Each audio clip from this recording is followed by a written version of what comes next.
Ortaklayla balık tutuyup yürütmüş. Ho aşağı düşün. Ha şu kamış teylerini karayız, yakşı mı?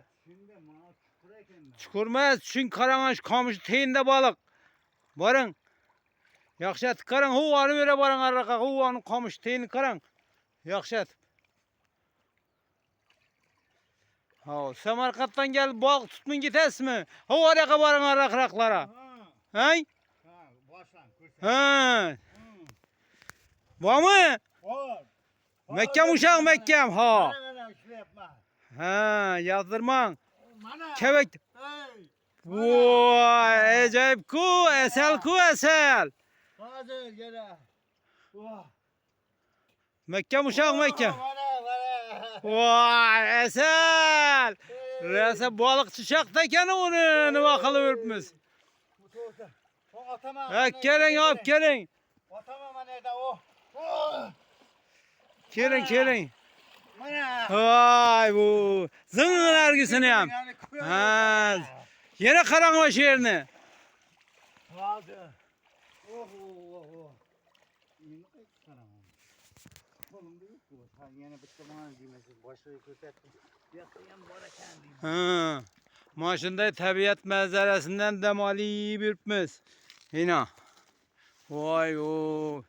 Yamaz zor joylarken bu. Yaxşı atıb, karan yaxşı atıb.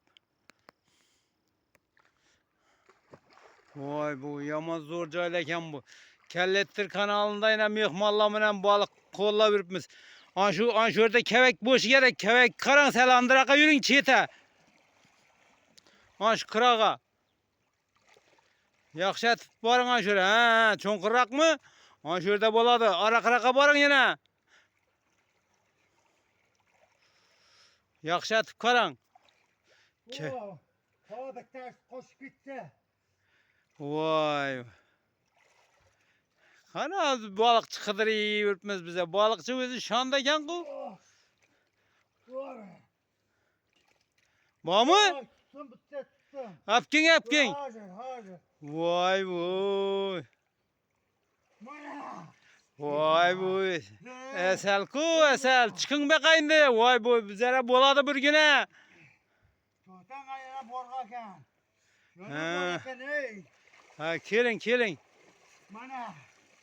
Acayip sazan. Önden köçet tutun bunda köçetip özünüzge. Yaxşı kaçırman. Hay bana karın. Vay bunda tutup köçetin benge. Vay vay. Ha. Suğa kaç gitmez. Kaçırman ahır ha. Manda ya kesesine tutun bundina özünüzü kesesine. Bundina tutun bundina. Yok bundina. Bunda tip tutun. Teginle bunda. Aldınız ya. Ana ahır ha. Balık ne eserlerini tuttum ihmallarımız yine. Vay bu. Vay bu. Sazan. Ağzıyam zor eken. Ha yine bir düşün. Buldu ese. Yine balıklarımız yine bunda yine al tutacak koydu. Bunda yine sadıkta. Vay bu ortaklar. Buldu. Hey rahmet. Ama siz balığa gelin başkasını koyun ay bu. Mezze kıldınız mı? Malades. 20 yıllar bu. Kime gelmeye? Bir mezze kıldınız en. Başkaça oldu da. Tarihte kaldı mı se? Oldu min var kiyimlerimi anlaştıramam. Mel. Bakan bağlar özünüz yıkıp varım. Yaxşı. Bana verdiğim bir 10 tane kaldı. Hazır yine. Yaxşı.